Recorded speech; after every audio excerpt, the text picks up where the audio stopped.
Hi. Hi. So, first of all, a very, very happy new year to you. How's it going so far? 3 days down Thank you already. and thank you. Happy New Year to you and everyone.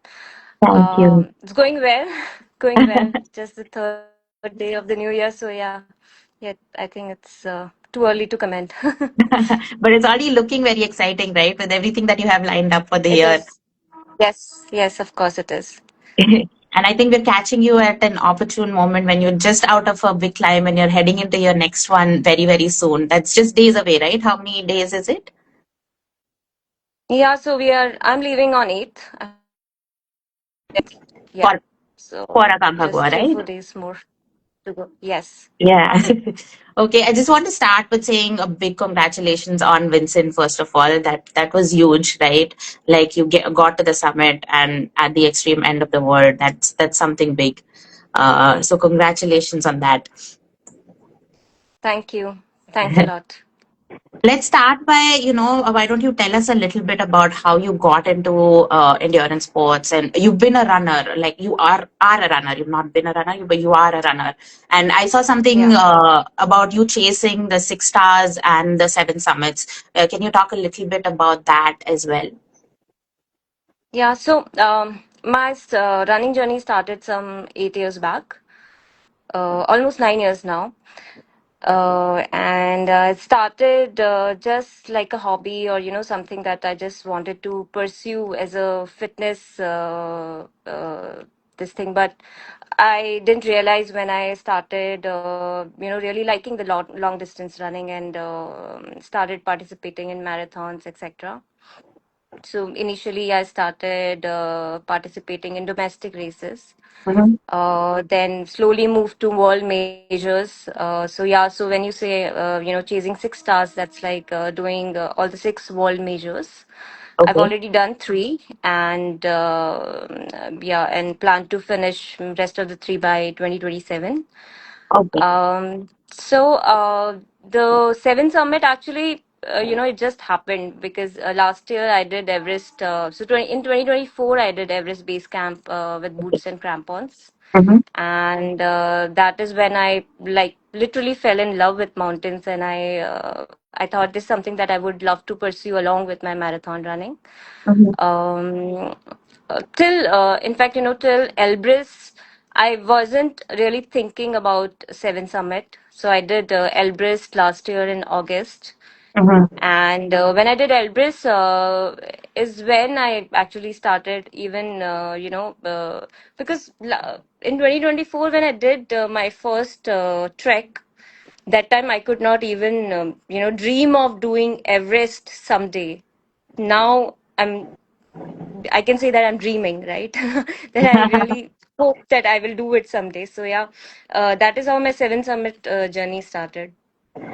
Right. That sounds interesting. I mean, going from never dreaming about it to dreaming to actually going on these climbs within just a few years, that's quite major, right? And that seems fitting coming from an endurance athlete because you're already in the endurance space. So let's talk a little bit about running versus climbing, right? Because they are very different sports. One is competitive, like there are markers for success. There is timing and there's medals and there's ranking, all of that, whereas climbing is not so competitive unless you're chasing records and stuff, which is, and there are other people in the running, so it's not wholly competitive. It's a more process driven sport. Where do you see similarities and differences within these two sports? Yeah. So see, even marathon running for that matter, it is a competitive sports, but it's a part of a competitive sports. But when you're competing among thousands of runners, you're not really every time, and especially when you are racing these international majors, etc., you're not really running in a competitive way so that you're going to win the race or Mm-hmm. you're going to finish among the top three or whatever, right? Right. So there also you're trying to do your personal best every time. So you're trying to beat Mm-hmm. your own record, or you're trying to improve yourself as compared to what you've done in the past. Right. So it is competitive, but you're competing with yourself rather than Mm-hmm. others. And while chasing the seven summits, I also feel that here also, of course, you're not really competing against anyone, but every time you're trying to do little better than the your previous climb. You want to uh, do it, in a way that you feel stronger. It's Mm-hmm. smoother than how you felt in your last climb. So you Mm-hmm. would want to do better than what you've been doing rather than trying to compete. So I would say that in both the sports, I don't feel that I'm really competing against anyone, but I'm Mm-hmm. just trying to improve myself.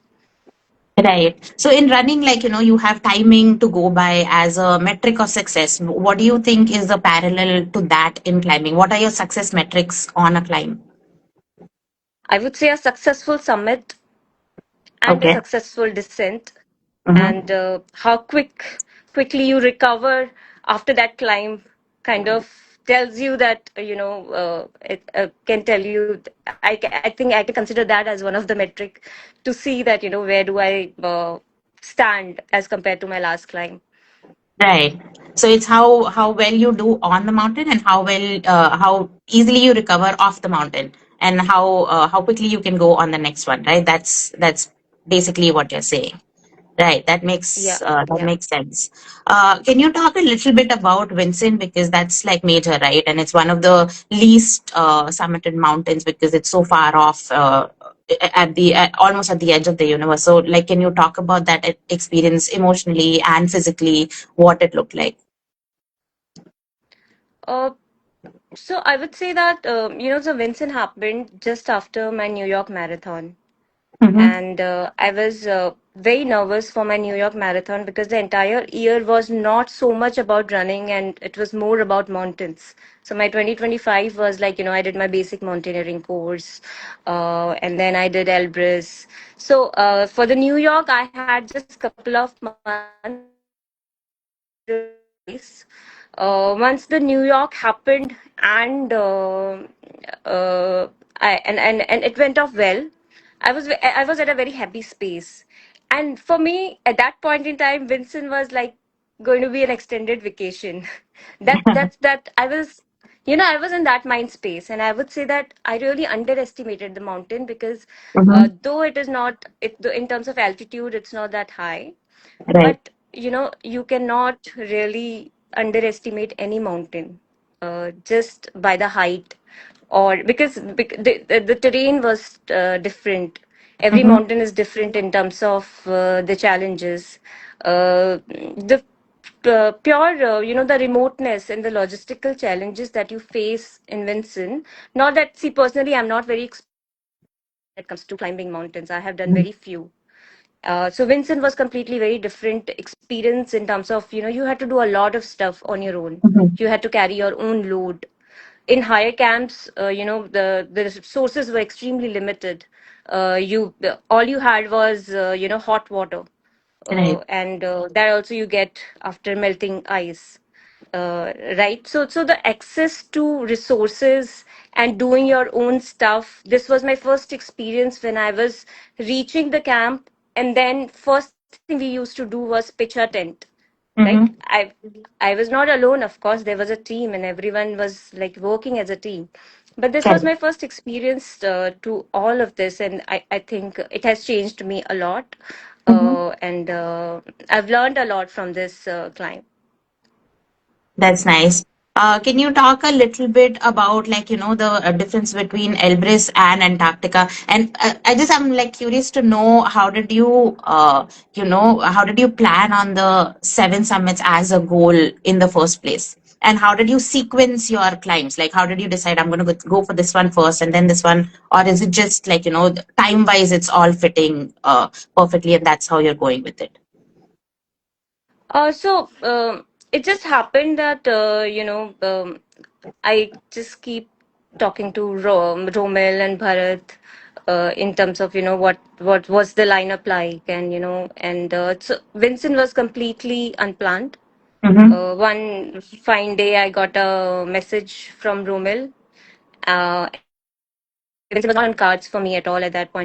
But when I thought about it and I thought that I have a company of Romil and Bharat, Mhm. I thought in future if I'm planning to do 7 summits someday, I'm going to do it. So why not? Why not now? Oh. So it just Mhm. happened like that. It was unplanned. Elbrus was, yeah, I knew the dates and it was kind of fitting well as per my marathon calendar because I have to plan my climbs as per my marathon calendar as well. I have Correct. to give enough recovery time and ensure that I get enough training time also for my next race. Right. So that is how it happened, and now it's like a climbing season, and I knew that Aconcagua is also happening in Jan. So I thought, Mhm. now that I'm in the flow, I'll do Aconcagua as well. In fact, I was supposed to do Kili also, but Mhm. there were some changes in the dates of Vincent, so I couldn't catch the Kili Fit that. dates. Mhm. Yeah, yeah. So Yeah. it So it how wasn't really a planned calendar. It's just I'm just going all with the fell into flow, I would place? say. Yeah. Yeah. That's great. So it's all fitting with your marathon calendar as well. The climbing season and the marathon seasons don't clash, is what I'm assuming.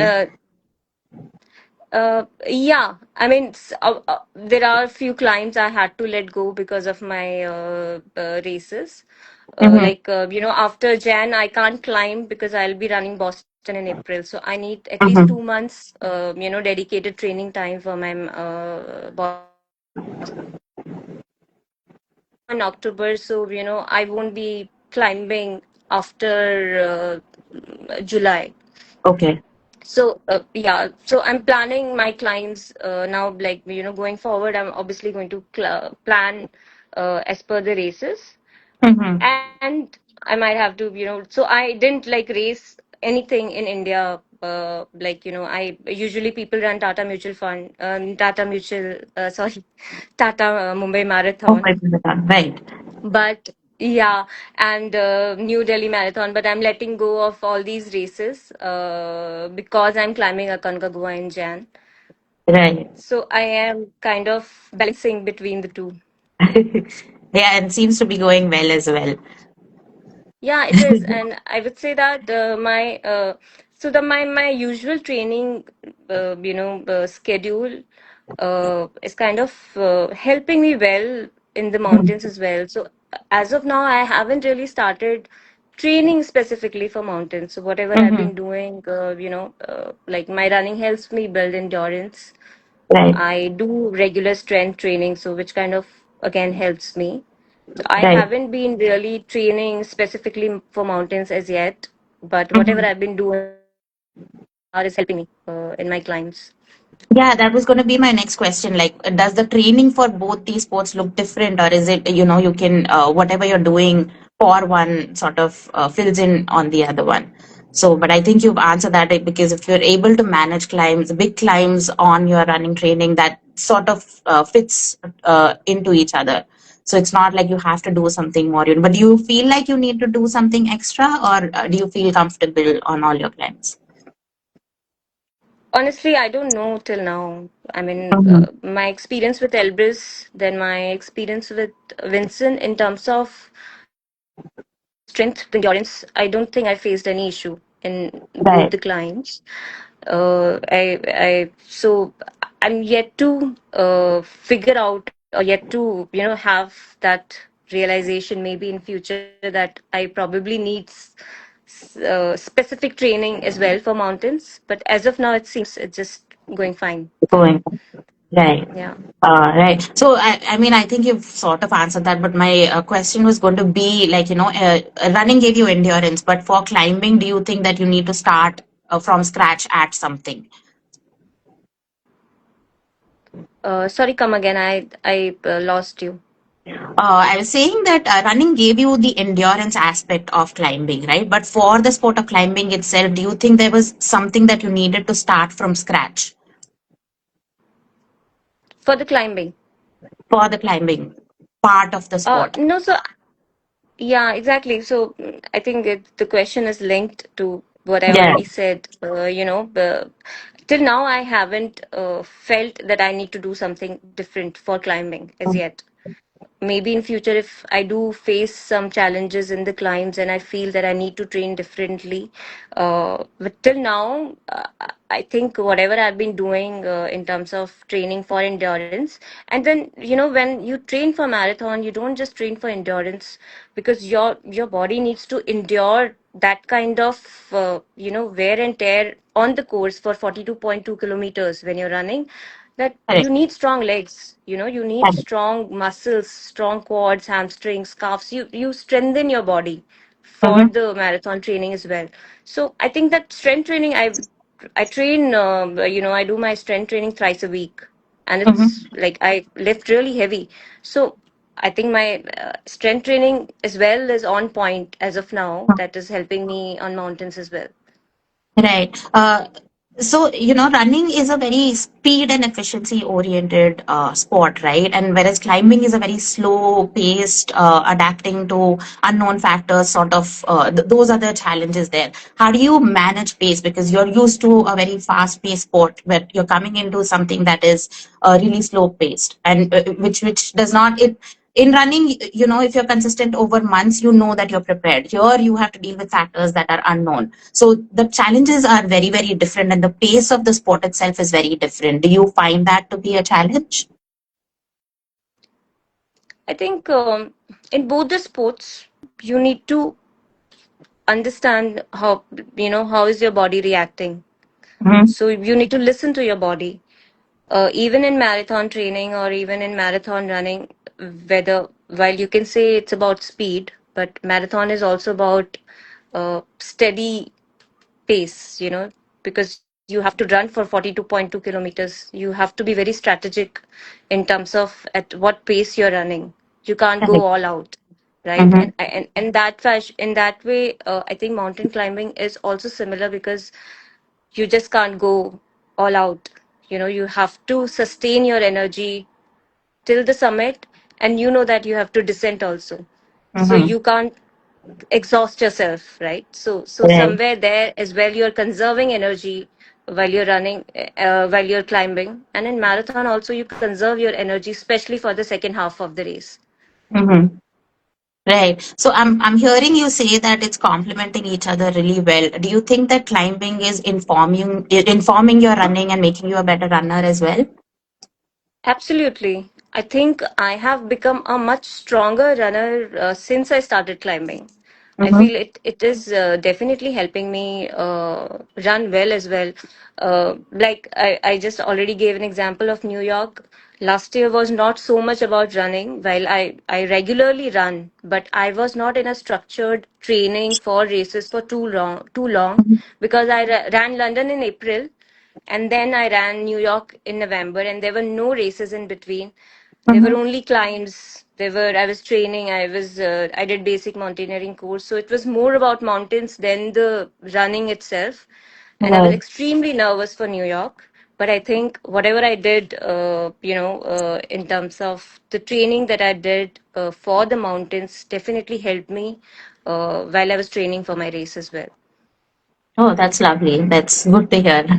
When's your next race? Incidentally, June, you said, right? No, it's in April. April. Right. So you need two Yeah. months to recover and Yes, yes. right. Kavita, like, road running basically is a very individual sport, right? Like you're making the decisions, everything banks on your performance, your decision making. It's everything hinges on you. But climbing, on the other side, is a very team-driven sport. Like every decision, every person's health, every decision anybody takes affects the entire team. Do you find that hard to reconcile with, or are you able to fit into that dynamic just fine? I think I'm learning. I'm not very good at team sport, or I'm not a very and when it comes to working as a team, I don't think I am very good at it. But Mm-hmm. I'm definitely learning and trying to adapt to that environment as well. Hopefully, I'll be a better person in in my upcoming climbs, and I'll be better team. I'll be a better contributor to team as well. But yeah, I'm in like a work in progress. What parts of being in a team make you uncomfortable?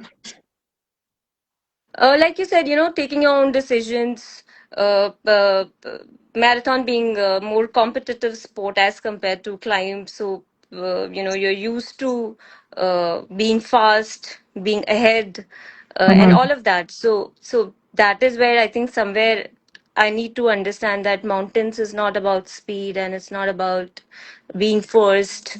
And I think, yeah, so yeah, there's a difference in the individual sport and something when you have to be part of a team. Mm-hmm. I won't say that I'm finding it difficult. It's just that it's new for me and I'm adapting and I'm like learning. That's good to know. Um, you have been a runner most of your life, right? Like, so that ties closely into your identity as an athlete. How do you think climbing is expanding that? Do you think that is expanding or adding to that identity? How do you now see yourself as an athlete? What would you call yourself? How would you identify as an athlete? Yeah, I call myself as a marathoner and a mountaineer now. Mm-hmm. Till last year it was aspiring mountaineer. Now I think Uh-huh. I after Vinson and after doing some technical climbs, I feel that I do consider myself a mountaineer now.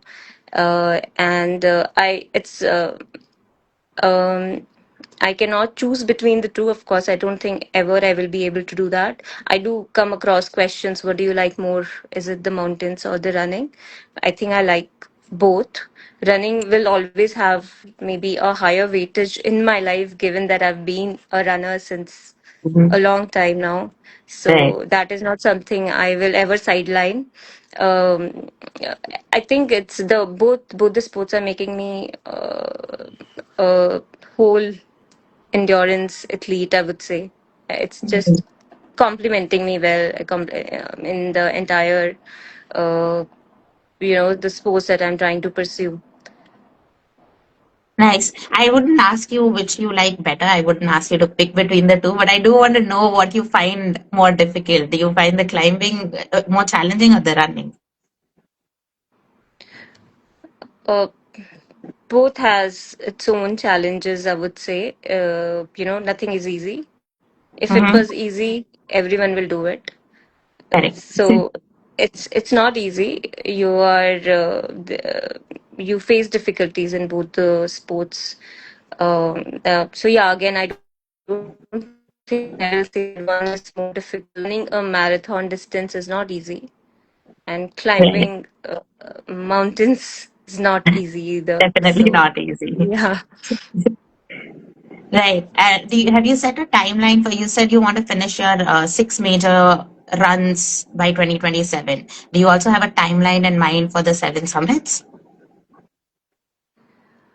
Uh, I don't. I would not want to comment on that because honestly, I'm not sure about it. I Mm-hmm. would want to finish my seven summit as soon as possible. But right now, I'm not sure how prepared I am, say for an Everest, which is like a 8,000 meter. I will be. It will be very. I think unfair to even comment from some like somebody like me who has not even crossed the 6,000 meter yet, Mm-hmm. because Aconcagua is going to be my close to seven Breaking thousand that meter barrier. climb, and maybe Right. after that probably I'll have a confidence to say that okay, by this time maybe I will be able to do an Everest, because I think that will be the the ultimate seven summit for me, because Right. I think that I plan to climb Everest at the end. Uh, Mm-hmm. I mean that again, that's the plan. I don't know how Right. it goes, but Yeah. yeah.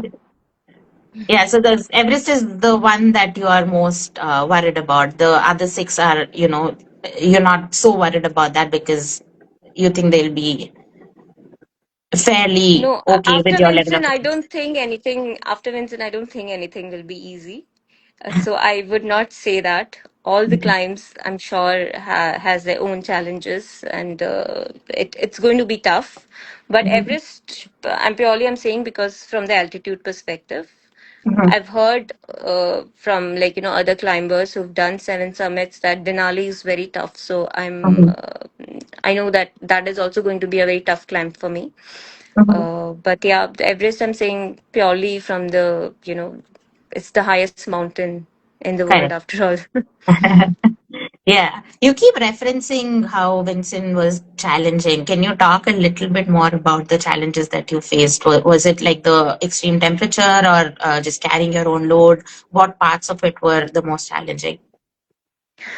Personally, I felt there's a stretch between camp 1 to camp 2.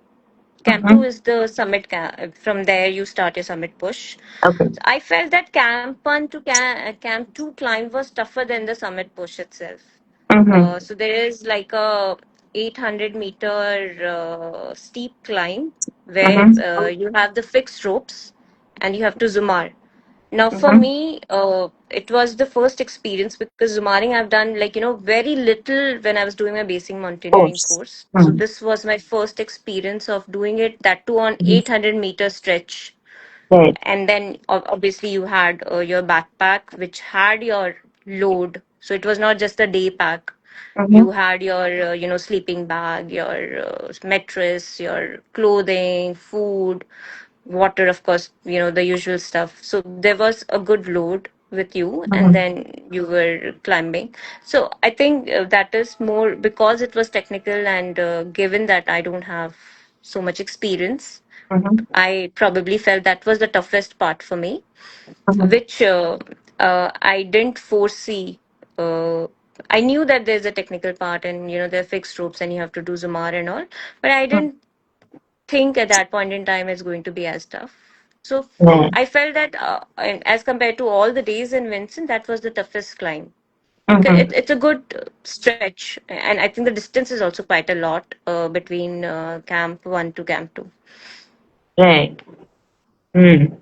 I was going to ask you about like your the goals that you've set, like they're quite extensive. Even the six stars and the seven summits, they're quite like long drawn and extensive goals. Do you does that come from a certain mindset, like some people will go for more immediate goals, right? Like you achieve it and then there is that adrenaline rush, there is a finality to it, but the finality to both these goals is very very long drawn. What sort of a mindset does that come from? I'm thinking, I don't know how to answer that question. Um, uh, it just happened, I didn't think about it, the short term goal or a long term goal. I didn't think about it. I when I did, in fact, when I started climbing, I did Everest Base Camp, and then I thought I will do. So it will be a slow progression that I would want to do few 5,000 meters, then I'll do 6,000 meters, and slowly I'll see that where do I stand and how do I want to go about it. Uh, then like I said, Seven Summit just happened, and I thought, why not? Let's do this. This is different. This is you get to travel, you get to see new continents, new Mhm. countries. You Absolutely. get to experience so much. So let's do this. And anyways, I was doing six world majors, so I thought maybe Seven Summit is going to be an interesting thing to chase.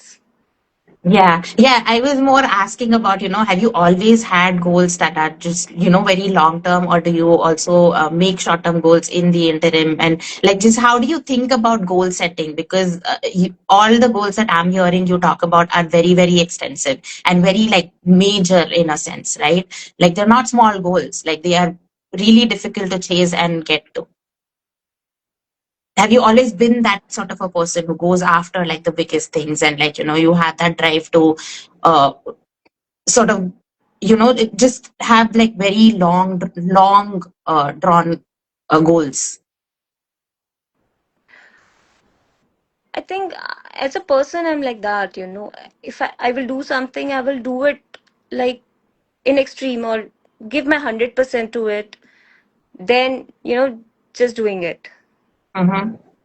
So I am like that. So I think it comes, even the goal setting happens from that perspective, that I would want to do something which is big, or else I will not do it at all. I will not do, Right. I will not touch it also. Right. It's 100 or nothing. Yeah, it is. Yeah, it's mostly like that. Yeah, I think it's the mindset. Right.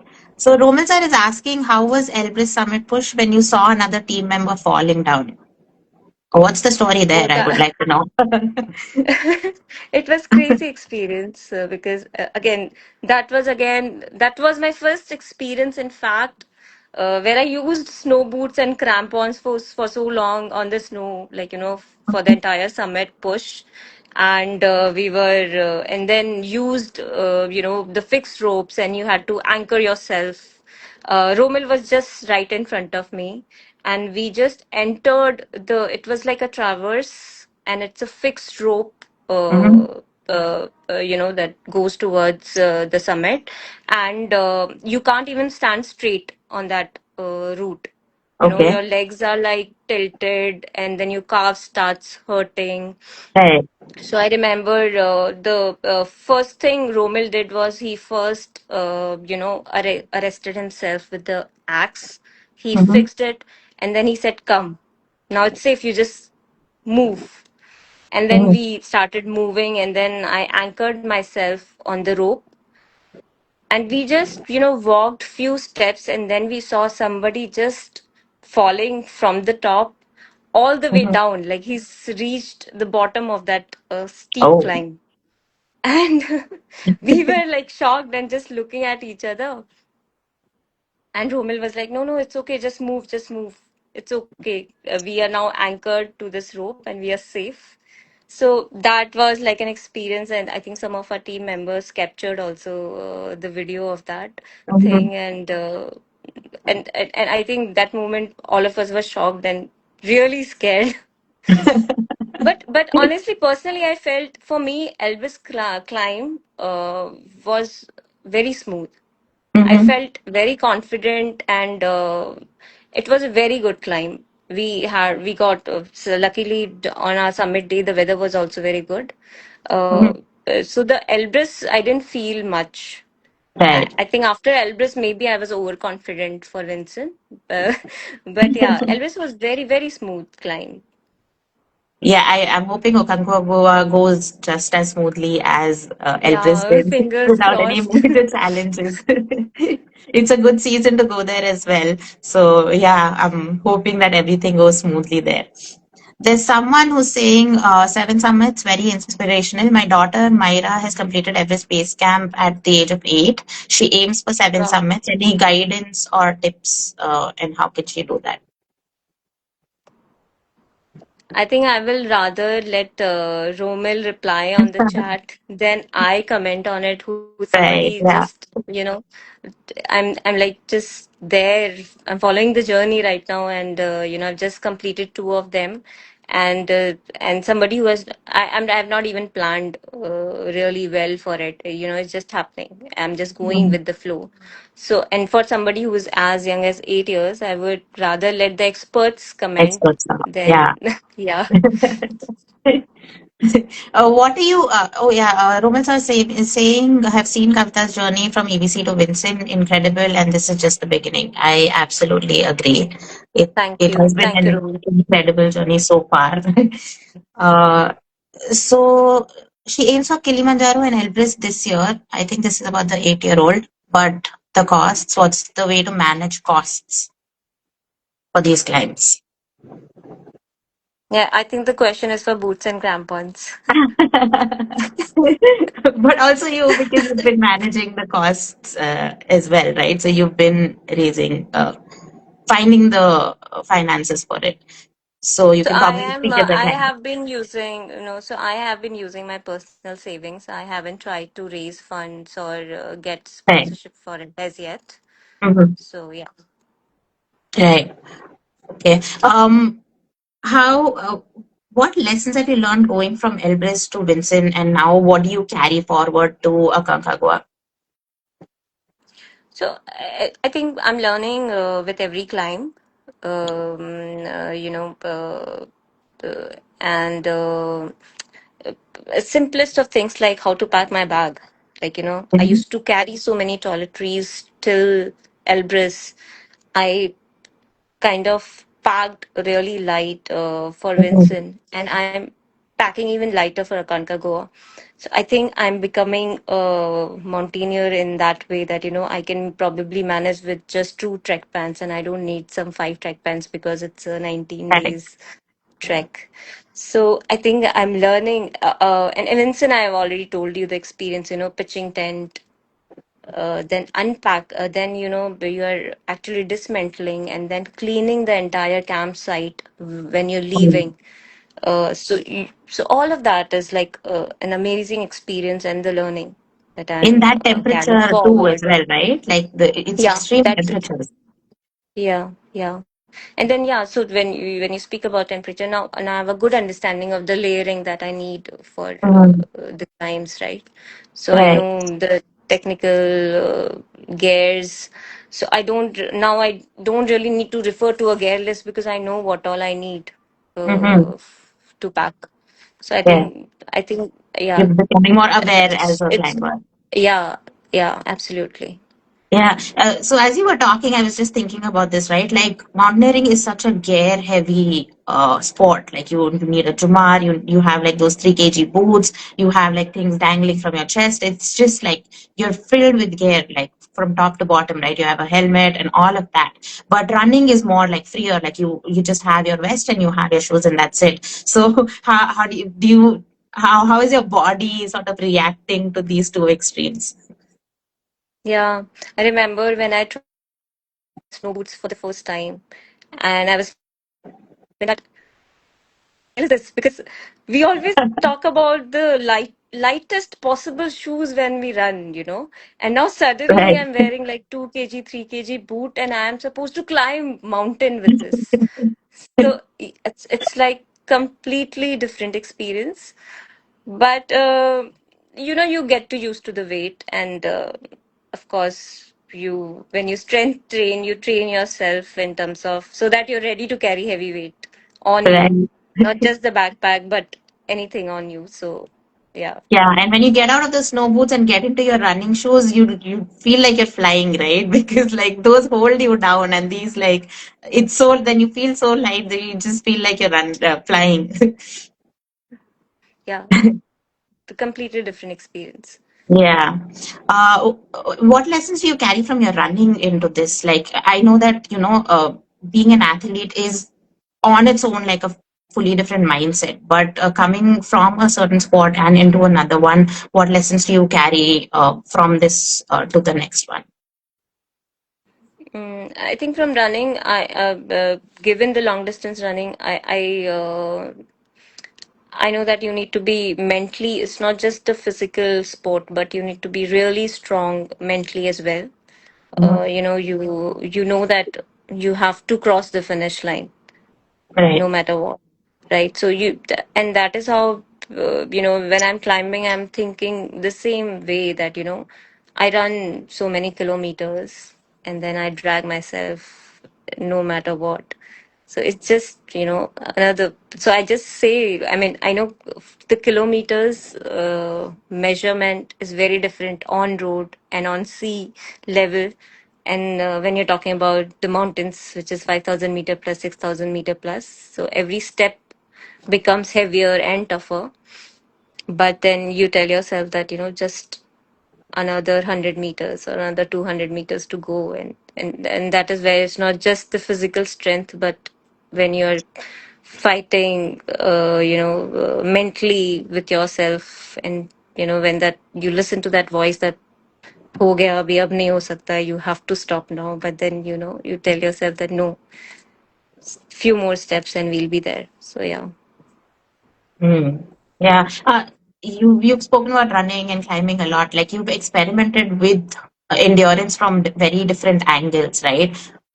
How would you define endurance? What is endurance according to you? Endurance, according to me, is able to bear the pain. You know, Mm-hmm. the pain can be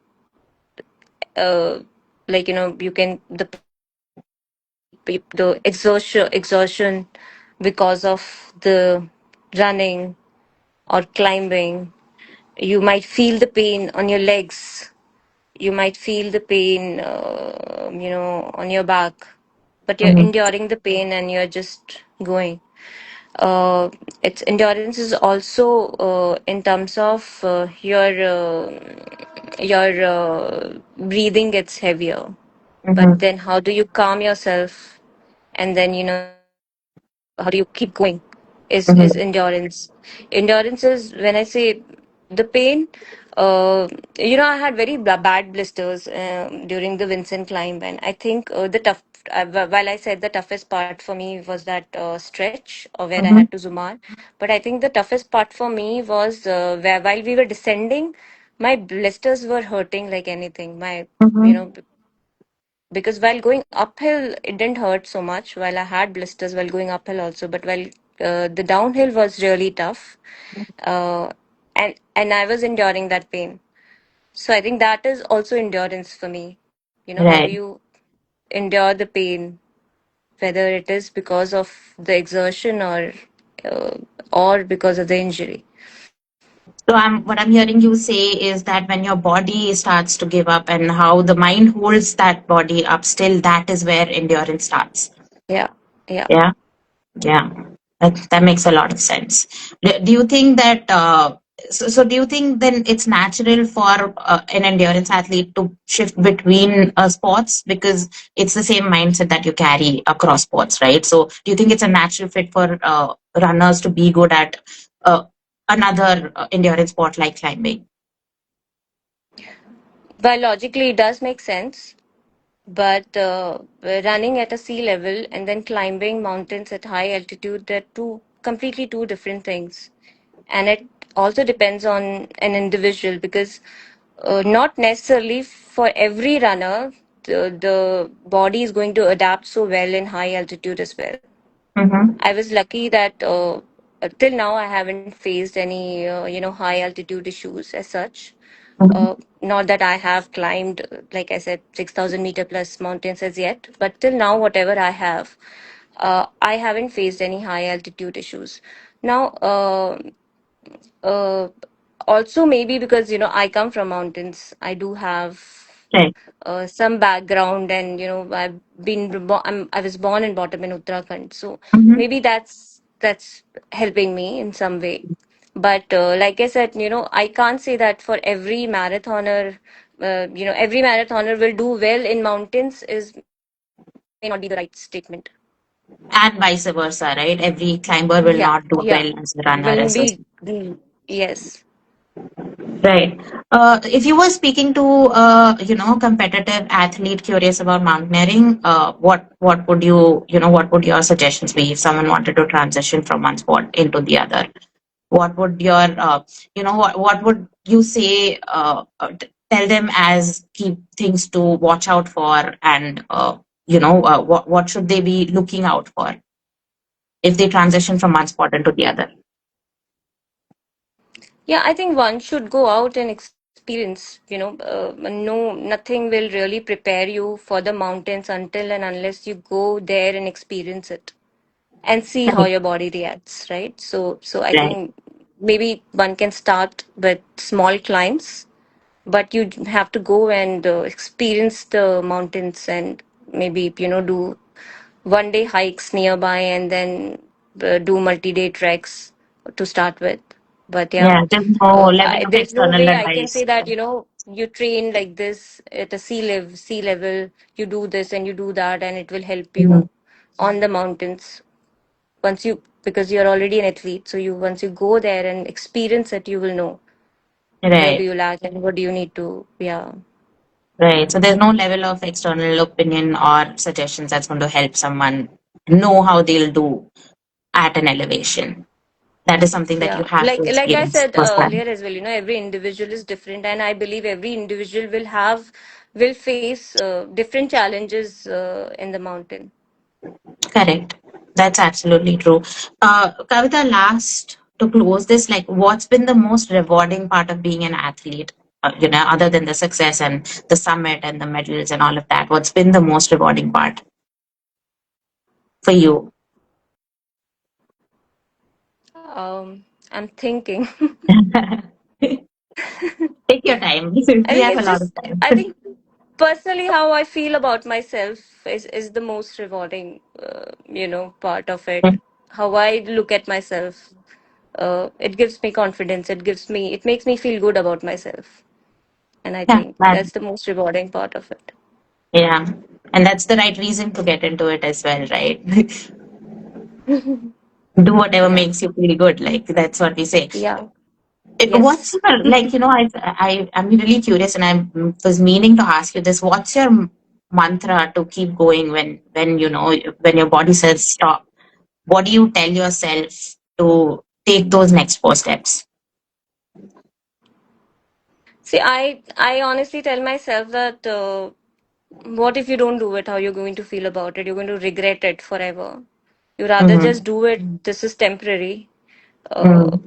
Once it's over, you just going to have fun. So just go for it, finish it, do it, and honestly, I don't have that kind of. I don't really encounter such situations that often when I really feel that I want to give up now. Mm-hmm. So yeah, so I think Oh, wow. there is enough. I whenever I do it with very strong determination that whatever I want, whatever I'm going for, I would want to finish it. The starting point, the starting resolve itself is that strong Yeah, that you yeah. don't need like mid-level mantras to get you through the finish line. That's amazing. It's been amazing listening to your journey, and I'm so looking forward to how the rest of it goes. Right, I'm going to be following through very very closely to see how you do in all of your major six major races and all of your climbs. And I hope to meet you someday out there in the mountains as well. And I hope you train well and recover well and do well in all of your races and climbs. Thank you so Thank much you. for taking Thanks. the Thanks time a out. lot. It was Thank really nice you. talking to you. Yeah, Thank you. likewise. Thanks, Kavita. Bye. Have a good evening. Thank you. Bye.